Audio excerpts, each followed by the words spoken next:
Hey folks, Phil Gallagher here for round 2 of Daily D&T with black-white taxes. Let's see what's up.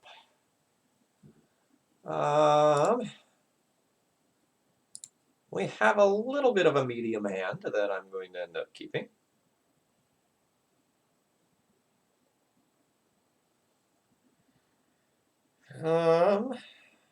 Let's play Prismatic Vista and pass. Let's look like a reasonable person deck.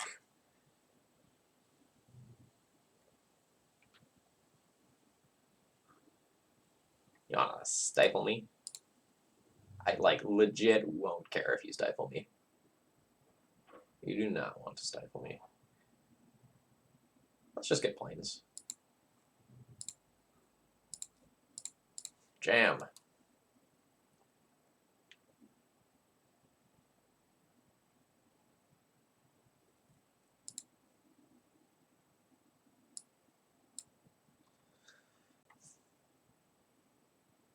Batterskull to turn the Stoneforge into a threat is probably fine, given that this hand actually produces basically no pressure. And since I have 4 lands, the Batterskull might become hard castable in the not-too-distant future.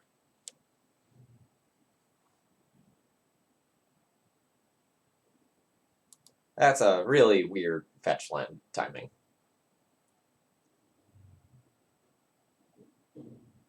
Is that just, legit a thinning?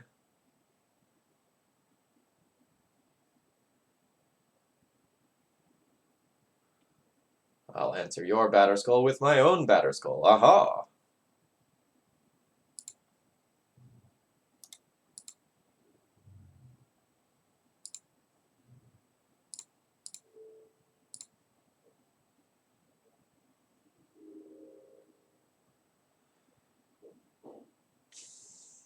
Do I want to play around Council's Judgment or Vendilion Click?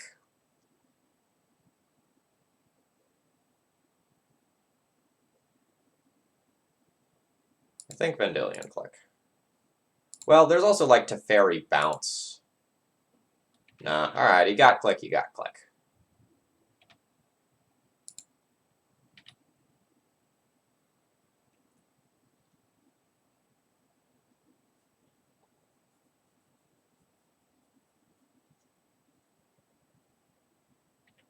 All right, now I don't need to play around Click anymore. I rejoice.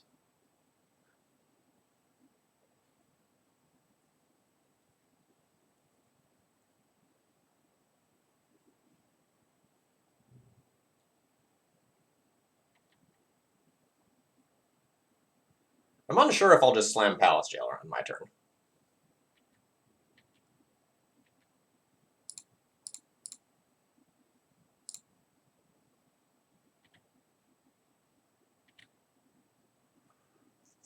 Oh no, definitely not now.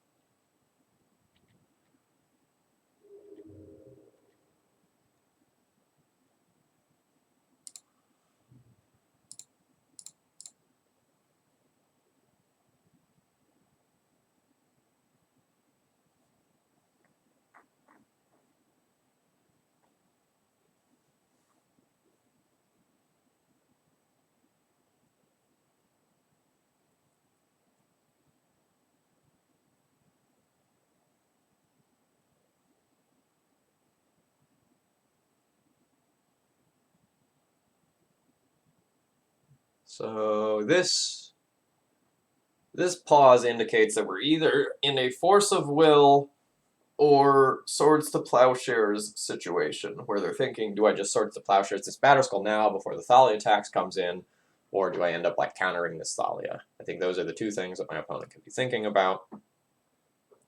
The third and scarier one is that my opponent actually has Supreme Verdict here, and they're thinking about whether or not they can just take hits for a turn and then verdict me.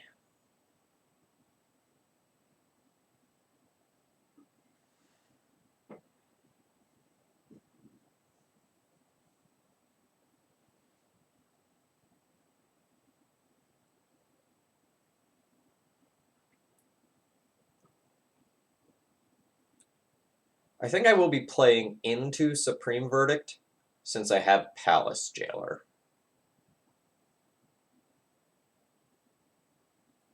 But I'm not 100% sure.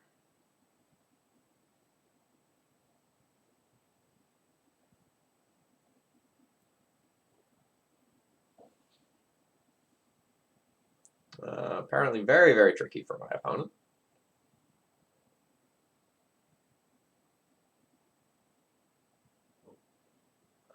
I'm fine with tanking on a critical play. But I'm also ready for breakfast, which I guess is probably going to end up being lunch by the time this game is over. So it goes.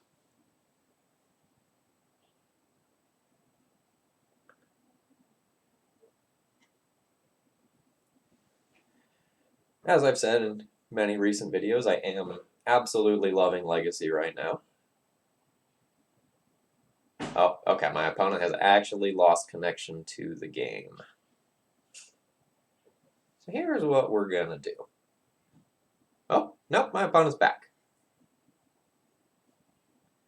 That makes a little more sense. And kind of changes my thought process a little bit. So they weren't actually tanking on this play. They had lost connection, and it just took Moto a little while to tell me that they had lost connection. Okay, that just resolves.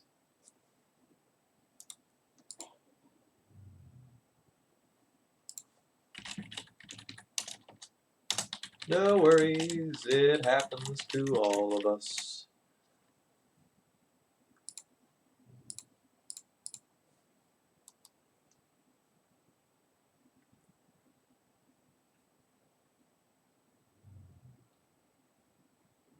Interesting. That's the thing that got pitched rather than the... sorry, that's the thing that got forced rather than the Thalia. I do find that interesting.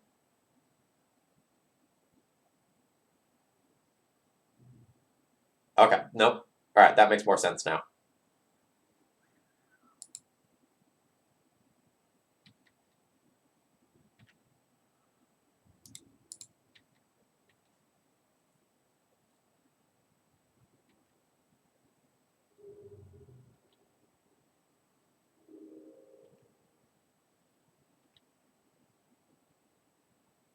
Okay.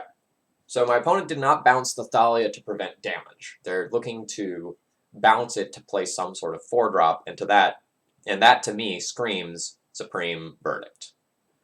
So I'm going to go ahead and play my draw engine, and then they can wrath the board, and I'll be fine with that because I'll be drawing a bunch of cards. The other thing I can do is just hold up a Batterskull bounce.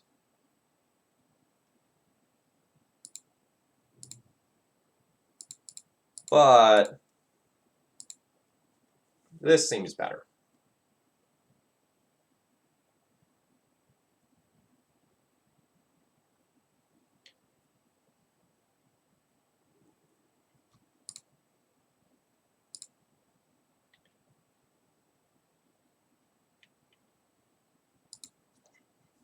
So if my opponent follows up a Supreme Verdict with like a True Name Nemesis, I think their resources are going to be pretty taxed. So they would have to follow up with like creature into creature, I think. Oh, no, okay, they just don't have the Verdict, and we take that one. Rogue, you say? That's going to feel good. Alright. I like Plague Engineer, I like Bitter Blossom, I like Council's Judgment, and Sanctum Prelate. We'll consider Kite Sail, Freebooter, and Cataclysm, but I don't know that I'm going to end up boarding them. So most of the time versus Stoneblade, I start by cutting these. Let's not put that in that column. So the creatures aren't the problem in this matchup, the equipment is the problem. So like you literally don't care about a Stoneforge or Snapcaster body, it's when those bodies have equipment that things start to get scary. A lot of times versus Stoneblade, I do end up cutting the Palace Jailer, again, because True Name Nemesis is a little bit of a problem card. And I frequently cut one land as well. I think I'll be cutting a wasteland this time around, since my opponent is going to be very incentivized to play their own basics to play around wasteland in the first place. That will leave me at 60 if I'm comfortable submitting this as is. The other thing I can do is trim Mirren Crusader for Kitesail Freebooter, since Mirren Crusader is bad against True Name Nemesis, but it's good against a Snapcaster or a Stoneforge that is just trying to pick up a piece of equipment. So ultimately it is kind of a wash there. I think I'm gonna play Kitesail Freebooter when I'm on the play and not when I'm on the draw. I love this hand. We have Mom into Stoneforge, into Recruiter, or Plague Engineer. I have both of my colors and land-based Mana Disruption. My opponent has also taken a mulligan.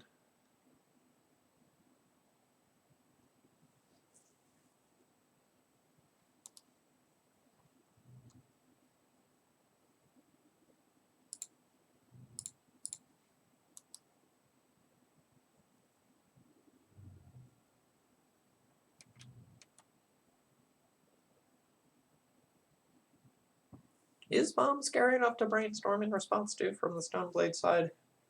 Like, you can wait until your turn, get one deeper, and still Swords to Plowshares it.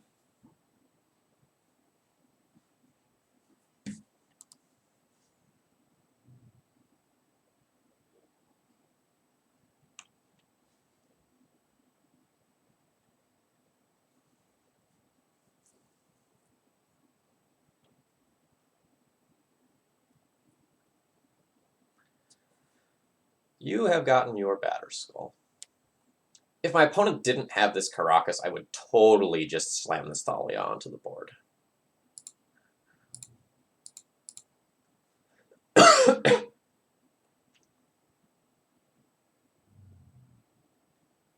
Alright, a force pitching a force. This is fine. This Mom is going to hold the ground well versus an opposing Batterskull, so I'm not too worried about that. My opponent taps out for True Name Nemesis, which could be a problem card. We have that covered. It will be sandbagging this Plague Engineer for as long as possible to use it to answer a True Name Nemesis. Ooh, my opponent is Landlight. Delicious.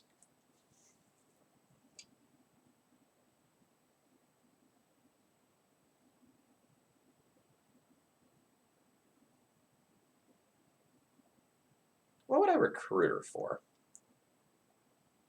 I could just recruit her for a Flicker Wisp, flicker my opponent's Batterskull Germ token, and then, like, not even have to worry about that. I could also just recruit her for Mirren Crusader, and that would be fine, too.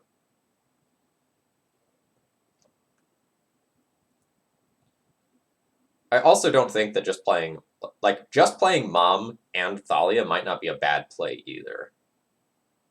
Because if they bounce the Thalia and, like, that's their use of mana for the turn, I feel like I've come out ahead.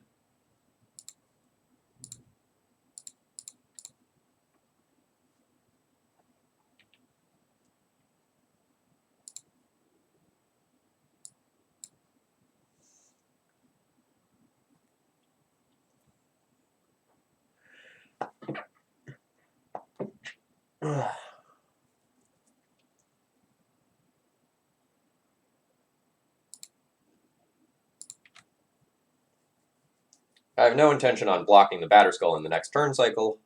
By the way, in case you were wondering, remember your life total is a resource and you can use it. I don't think I need to expose my Mother of Runes to a Swords to Plowshares.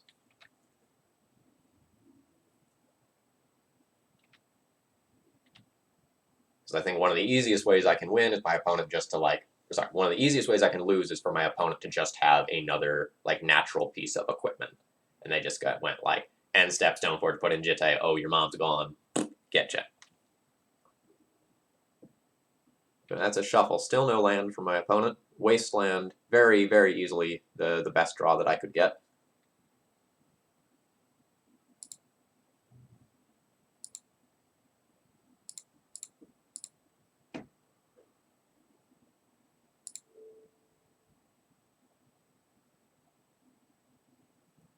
You know, honestly, I'm just tempted to get another Flicker Wisp here. I get the same line opened up to me next turn at the cost of taking 3 damage. Or sorry, taking 4 damage and giving them 4 life.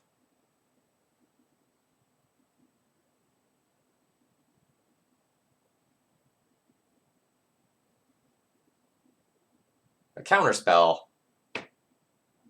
would be a little annoying if I take that line, though. And I still have plenty of resources. Let's just get the germ out of there.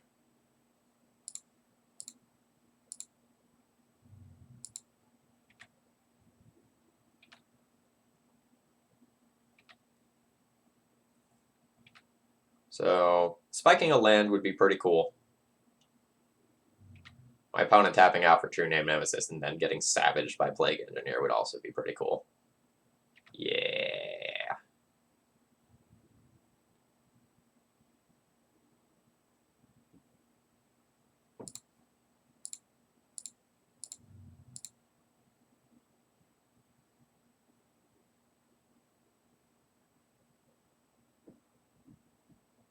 Black Splash. Looking pretty okay. Again, Anthony, thank you very much for supporting this week of Daily D&T. Man, I'm having fun.